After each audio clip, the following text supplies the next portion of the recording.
Hello guys. तो जैसे कि तुम लोग जानते हो कि तुम्हारा ट्वेल्थ का बायोलॉजी के सिलेबस के अंदर कुछ रिडक्शन किया गया है, ठीक है।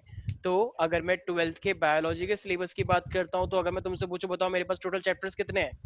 यस पीपल, कितने 16। चैप्टर्स हैं? तो मेरे पास 16 चैप्टर्स हैं। और ये 16 चैप्टर्स बेसिकली कितने यूनिट्स में डिवाइडेड था? तो मेरे पास है 5 यूनिट में, 5 में था, ठीक है ना। पहली थी रिप्रोडक्शन की यूनिट जिसके अंदर 4 चैप्टर आते थे, राइट। फिर मेरे यस पास सर। सेकंड है जेनेटिक्स की जिसके अंदर 3 चैप्टर आते थे। फिर थी मेरे पास थर्ड यूनिट जिसके अंदर भी 3 चैप्टर आते थे। फिर फोर्थ थी बायोटेक जिसके अंदर 2 चैप्टर आते हैं। और फिफ्थ थी मेरी इन्वायरमेंटल वाली जिसके अंदर 4 चैप्टर आते हैं, राइट। तो यस सर। अगर मैं फर्स्ट यूनिट की बात करता हूँ तो इसमें 4 चैप्टर थे, reproduction in organism, sexual reproduction in flowering plant, फिर human reproduction and reproductive health, right. यही तो यस था। सर। तो यस अब अगर सर। मैं यहाँ पे देखूँ तो देखो, फर्स्ट चैप्टर जो हमने पढ़ा था रिप्रोडक्शन इन ऑर्गेनिज्म, जिसमें तुमने रिप्रोडक्शन के बारे में पढ़ा था पूरा ही, सेक्सुअल सेक्सुअल याद आ रहा है, बडिंग, यस बल्बियल सर। इनअगेव, मतलब मेरे पास ये भी था, एगेव का भी आया था, ठीक है। और हमने वेजिटेटिव रिप्रोडक्शन के बारे में ही पढ़ा था। तो याद है ऐसा कुछ कुछ? Yes sir. बाइसेक्सुअल, सेक्सुअल, इतनी सारी चीजें हमने पढ़ी थी वहां पे, ठीक है। ऑफसेट के बारे में पढ़ा था, तो आइस के बारे में पढ़ा था, तो इतनी सारी जो थी, ऑल्दो इजी चैप्टर था, pre reproduction, reproduction and post reproduction. तो तुम्हारा फाइनली इसका ये वाला पोर्शन कट चुका है, ठीक है। तो फाइनली रिप्रोडक्शन के अंदर अगर मैं बात करूं तो रिप्रोडक्शन का तुम्हारा कौन सा वाला पोर्शन काटा गया है? सिर्फ चैप्टर नंबर 1 काटा गया है, ठीक है भाई। तो और बाकी चैप्टर्स की अगर मैं बात करता हूं तो बाकी जो है वो पूरे पूरे आ रहे हैं।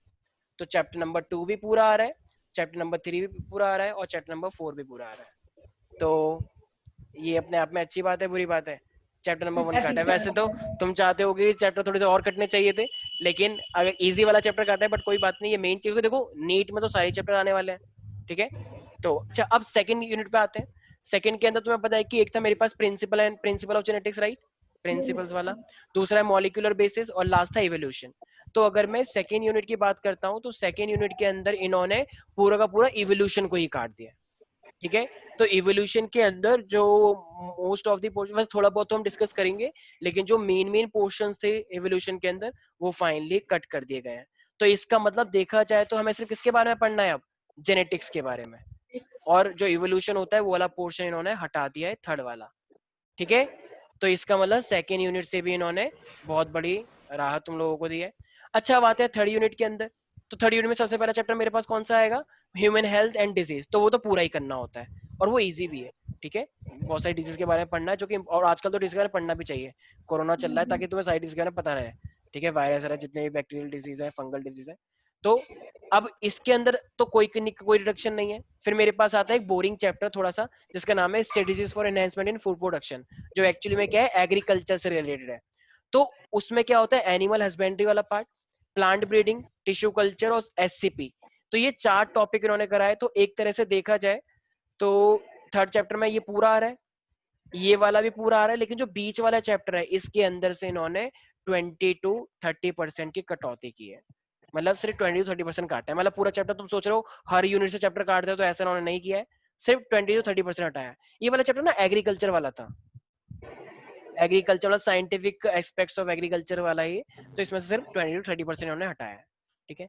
अब मैं आता हूँ चैप्टर नंबर 4। जैसे आजकल तो ट्रेंड भी चल रहा है कि लोग ज्यादातर बायोटेक में करते हैं, तो इन्होंने बायोटेक में से कुछ भी हटाना सही नहीं समझा।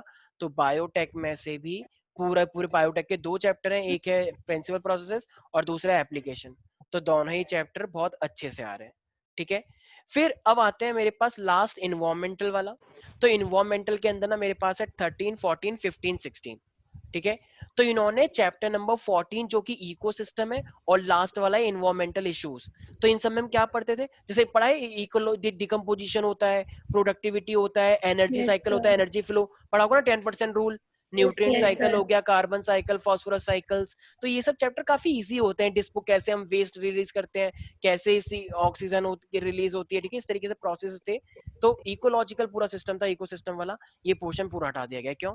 क्योंकि इनका मानना है ये तुम पहले से ही 10th क्लास में पढ़ के आ रखे हो, ठीक है। और लास्ट में इन्वायरमेंटल इश्यूज वाला, ये मेरे पास है एयर पॉल्यूशन। क्या एयर पॉल्यूशन के बारे में तुम्हें पता नहीं है? वाटर पता है। पॉल्यूशन के बारे में तुम्हें पता नहीं है? नॉइज पॉल्यूशन के बारे में पता नहीं है? डिफोरेस्टेशन क्यों नहीं करना चाहिए? यही सब जो तुम हमेशा लिख कर आते हो, ऐसी चीजें कि day by day it is increasing, we should control that, government should take important step. ठीक है, because it is very harmful for us. तो ये सब लाइनें जो तुम लिख कर आते थे, तो फाइनली इन्होंने ये लास्ट वाले पोर्शन हटा दिए। ठीक है, तो chapter number 14 and chapter number 16 ही हटा दिया है। तो टोटल अगर देखा जाए तो ये वाला चैप्टर, ये वाला चैप्टर, ये 4 चैप्टर तुम्हारे कंप्लीटली हटाए गए, राइट? 4 चैप्टर तो कंप्लीटली है और 5वें चैप्टर में थोड़ा सा पार्ट। ठीक है यार, तो बहुत बड़ी बात है ये भी। ठीक है ना, तो इन्होंने ये जो इनकी अकॉर्डिंग है, तो ये मेरे पास 30% से ज्यादा चैप्टर खत्म हुआ है। तो देखो पहले जब 16 चैप्टर थे तो भी लोगों के 90 प्लस मार्क्स आते थे। विदुषी बढ़िया सी आ रही है, सिलेबस कम हो गया है, हैप्पीनेस हो रही है बहुत ज्यादा है, खुशी एकदम समा नहीं रही है कि इतनी खुशी तो मेरे को कभी नहीं हुई। ठीक है, कि इसका मन अच्छा इसको लग रहा है, देखो वो कौन आ गया। ठीक है, तो फाइनल इतनी खुशी है, मतलब पूछो मत सिलेबस कटने की। अच्छा ये जो मैंने कट लगाया ना, ये कट रहे हैं, इसको लग रहा है सिर्फ 4 चैप्टर आ रहे हैं। अरे भाई ये कट रहे हैं, बाकी चैप्टर्स आ रहे हैं। ठीक है, तो इस चीज का ध्यान रखना। ठीक है, तो फाइनली मैं पहले कह रहा था 16 चैप्टर तो भी लोगों के 90 प्लस आते थे। अब जब इतने चैप्टर कट गए, घर पे वैसे ही बैठे हो, तो टाइम भी मिल गया। तो इसका मतलब अब तुम्हारे 99 और 100 पक्के होने चाहिए, और जिसके भी नहीं आए तो कड़ी कार्रवाई की जाएगी। ठीक है, तो 99 और 100 आराम से आ जाएंगे यार, अब इतना कम सिलेबस है। ठीक है, और हमने वैसे भी 2 यूनिट तो वैसे ही कंप्लीट कर लिए, तो बस थोड़ी बहुत चैप्टर बचे हैं, अच्छे से करेंगे, बायो में तो अच्छे नंबर आने ही है। ठीक है, तो कैसा लग रहा है सुकृति, सिलेबस कट के अच्छा हुआ है, बहुत बुरा अच्छा, हुआ है? बहुत बहुत अच्छा। अच्छा अनन्या, हुआ है। अनन्या और चैप्टर कटने चाहिए क्या अनन्या? हाँ सर, बहुत ज्यादा और कटे। 3 बार काट देते बस। और विदुषी कैसा लग रहा है चैप्टर कट होने से? बायो में नहीं, फिजिक्स और केमिस्ट्री में काटना है। फिजिक्स और केमिस्ट्री में ज्यादा काटने चाहिए थे। ठीक है, तो लेकिन बायो, केमिस्ट्री में भी 3 चैप्टर कटे हैं ना? हाँ हाँ हाँ कटे हैं, केमिस्ट्री में कटे हैं, फिजिक्स में पोर्शन हटाया इन्होंने। ठीक है, सर तो ये गलत किया। वही तो जिसमें फिजिक्स में काटने चाहिए थे। चलो कोई बात नहीं, तो ये भी अपने आप में अच्छी बात है। तो फाइनली सीबीएसई ने तुमको रिलीफ दिया है, तो थैंक्स टू सीबीएसई बोलो सबके सब कि उन्होंने तुम्हारे लिए इतना अच्छा किया है। ठीक है, इजी टॉपिक्स काट दिए।